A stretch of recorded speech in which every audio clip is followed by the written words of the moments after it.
শান্তিরবাজার মহকুমার কলসি সৎসঙ্গ পাড়ার শিব মন্দির থেকে উদ্ধার এক যুবকের মৃতদেহ।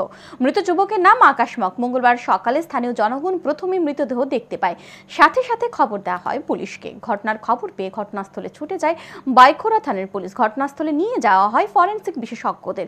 ফরেনসিক বিশেষজ্ঞরা ঘটনাস্থল থেকে নমুনা সংগ্রহ করে তারপর মৃতদেহ উদ্ধার করে ময়না তদন্তের জন্য হাসপাতালে নিয়ে যাওয়া হয়। বাইখোরা থানার এক পুলিশ অফিসার জানান, আকাশ মগের মৃত্যু কিভাবে হয়েছে তা এখনই বলা সম্ভব নয়। ময়না তদন্তের রিপোর্ট আসার পর আকাশ মগের মৃত্যু কিভাবে হয়েছে তা জানা যাবে। তবে বিগত 1 বছর ধরে সে ড্রাগ সেবন করত বলে জানা গেছে।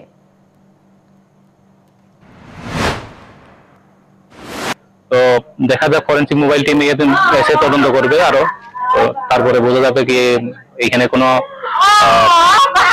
নেগেটিভ কোনো কিছু আছে কি নাই, নাকি কোনো নিহত একটা দুর্ঘটনা, নাকি এখানে কোনো খারাপ কিছু আছে, তা পরে তদন্তে বের হবে আর কি।